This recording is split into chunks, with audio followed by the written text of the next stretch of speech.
शुभकामनाएं देते हैं आज के दिन पे। क्यों, क्या होता है, कुछ पता है क्या? क्या चालू होते हैं? बसंत ऋतु, वर्षा में। हाँ, बसंत ऋतु चालू होती है कि सर्दी से छुटकारा मिल रहा है ना।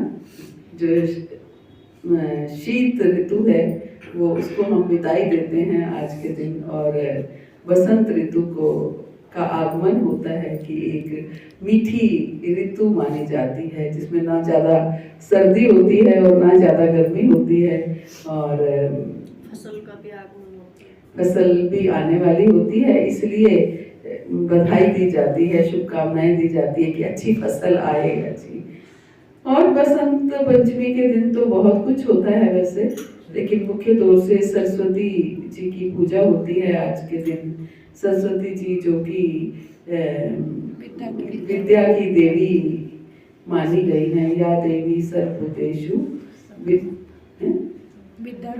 विद्या रूपेण संस्थिता, नमस्तस्यै नमस्तस्यै नमस्तस्यै नमो नमः, कि विद्या के रूप में वो देवी हैं। तो आज के दिन उनकी पूजा होती है।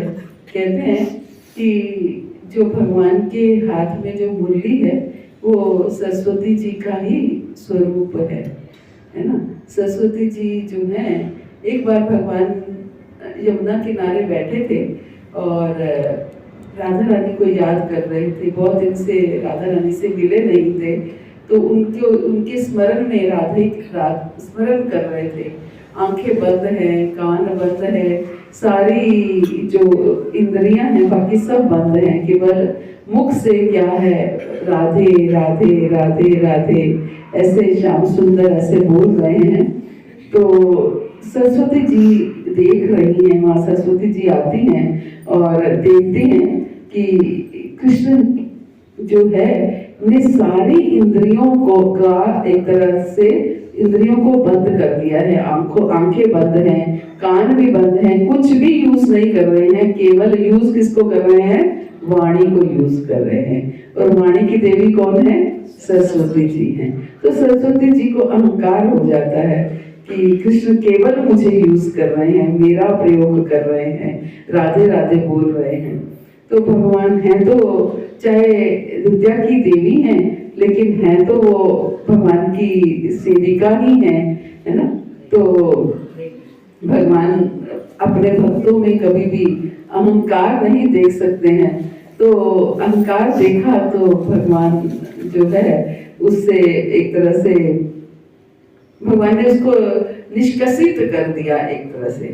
तो जो वो सरस्वती जी हैं वो बड़ी निराश हो गई। भगवान ने उनका एक तरह से उनको निष्कासित किया, तो वो तप करने के लिए चली गई। तो खूब तप किया, इतना तप किया कि भगवान प्रसन्न हुए फिर उनसे, और भगवान ने उनको अपनी मुरली के रूप में कन्वर्ट कर लिया, अपनी बांसुरी के रूप में कन्वर्ट किया कि अब से तुम हर समय मेरे साथ रहोगी, मेरे अधरों पर रहोगी।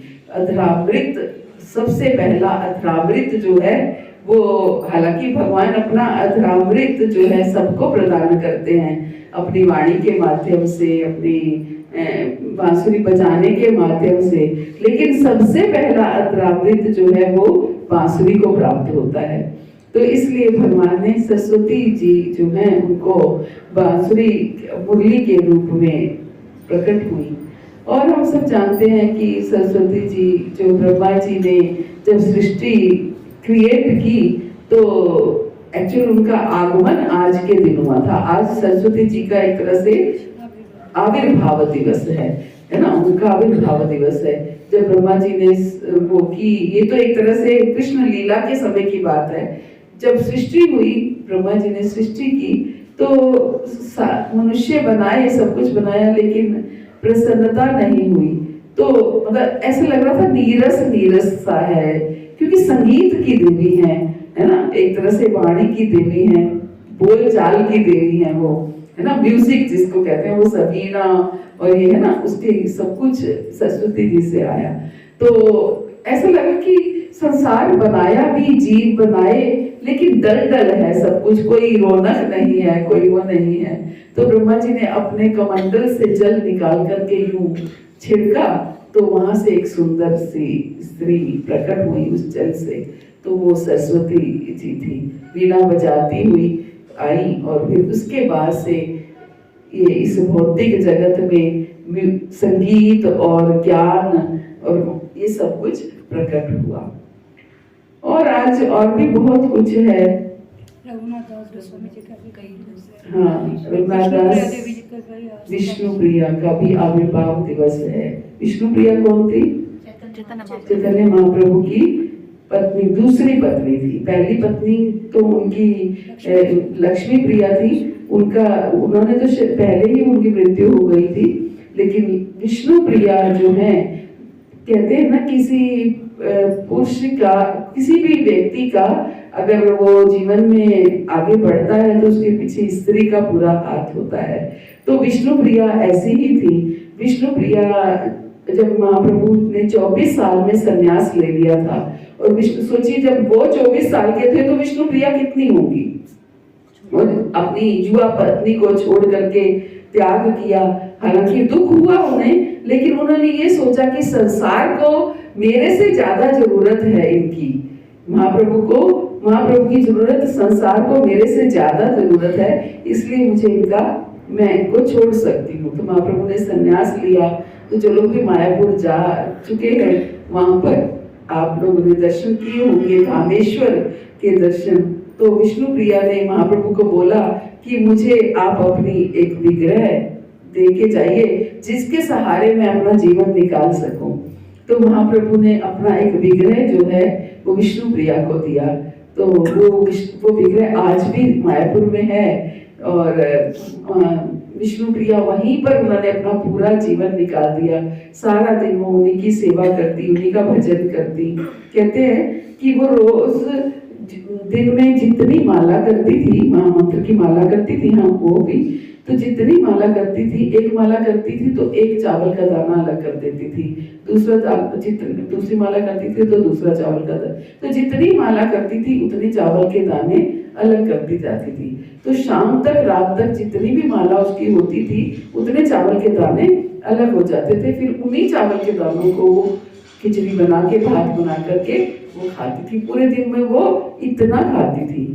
मान लो कितनी 100 माला भी हो जाती हो तो 100 दाने वो बना करके खाती थी। तो 100 दाने चावल के क्या होते हैं आप सब जानते हैं। तो इतना ही वो ग्रहण करती थी, इसी के ऊपर ही उनका सर्वाइवल था, इसी के ऊपर वो जीती थी।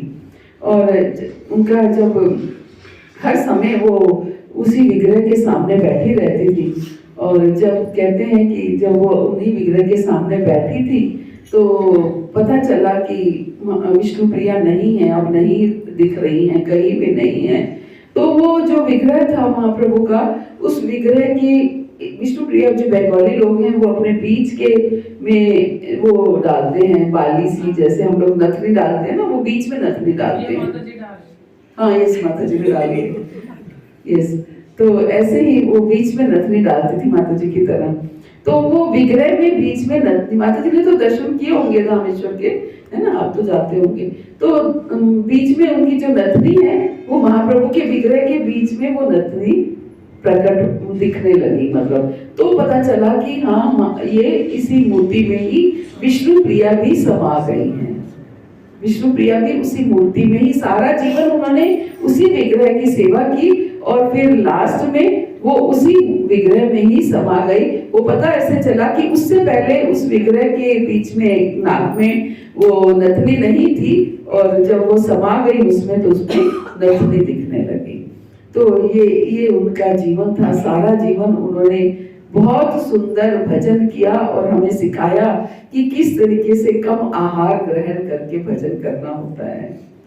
और आज पुंडरीक विद्यानिधि का भी कुछ है ना, कृष्णदास कविराज नहीं होगा, उनका आविर्भाव दिवस है कृष्णदास कविराज गोस्वामी। तो कृष्णदास कविराज गोस्वामी तो हम सब जानते हैं, जिन्होंने चैतन्य चरितामृत की रचना की है। और पुंडरीक विद्यानिधि जो है वो भी आप लोगों ने शायद किसी ने नाम सुना है या नहीं सुना। पुंडरीक विद्यानिधि एक तरह से जो भी कैरेक्टर्स कृष्ण लीला में रहे वो गौर लीला में भी आए, है ना। जब कृष्ण थे तो जो मतलब कैरेक्टर्स थे उसमें, तो कृष्ण लीला में जो वृषभानु थे वो गौर लीला में पुंडरीक विद्यानिधि बन करके आए, समझ गए। मतलब एक तरह से गौर लीला जो वृषभानु थे वो गौर लीला में पुंडरीक विद्यानिधि बन के आए। कहते हैं कि गदाधर पंडित जो हैं, गदाधर पंडित किसके कौन थे? पंचतत्व में कौन है वो? मतलब कृष्ण लीला में वो कौन है? राधा रानी। पंचतत्व तो पता होना चाहिए, सारा रोज दिन में कितनी बार पंचतत्व मंत्र बोलते हो? तो कौन कौन है बताइए, पंचतत्व में कौन कौन है? चैतन्य महाप्रभु, वो कौन है? स्वयं कृष्ण है ना। दूसरे नित्यानंद प्रभु, वो कौन है? बलराम जी हैं। और जय श्री कृष्ण चैतन्य प्रभु नित्यानंद श्री अद्वैत अद्वैताचार्य कौन है? ब्रह्मा जी। और किसने बोला ब्रह्मा जी? अद्वैताचार्य महाविष्णु, महाविष्णु। और श्री अद्वैत गदाधर राधा रानी। आप देखते हैं महाप्रभु के, वो देखिए पंचतत्व है ना, महाप्रभु के बाएं हाथ में गदाधर पंडित हैं, दाएं हाथ में नित्यानंद प्रभु हैं, है ना। तो वाम अंग से राधा रानी होती है, वाम अंग में राधा रानी होती हैं, तो राइट हैंड में बलराम होते हैं। तो राइट हैंड में नित्यानंद प्रभु हैं, लेफ्ट हैंड में गदाधर पंडित हैं। और फिर अद्वैताचार्य किसके हैं? महाविष्णु। और श्रीवास आदि, श्रीवास वो किसके हैं? नारद जी, है ना, नारद जी। तो ये पंच तत्व हैं, नारद जी। और फिर उसके बाद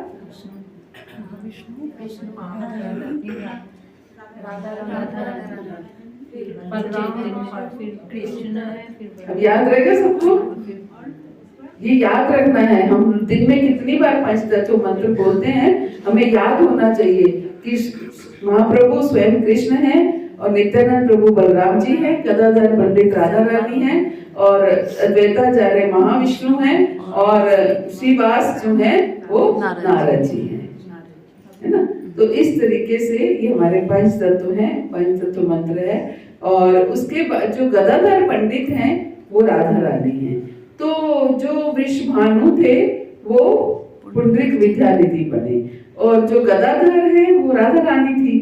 तो एक बार गदाधर पंडित को, जो पुंडरीक विद्यानिधि थे, वो बड़े अच्छे भागवत करते थे, बड़े प्रसिद्ध थे, भागवत वक्ता के रूप में वो बड़े प्रसिद्ध थे। तो एक बार गदाधर ने सोचा कि मैं जाकर के उनसे मिलूं, उनकी इच्छा थी उनसे मिलने की। तो जब वो उनसे मिलने के लिए गए तो वो तो ये सोच के गए थे कि बहुत बड़े भागवत वक्ता हैं, बहुत बड़े भक्त हैं, बड़े वैरागी जीवन जीते होंगे। कि एक भक्त की इमेज होती है कि भक्त जो है वो बड़ा वैराग्य से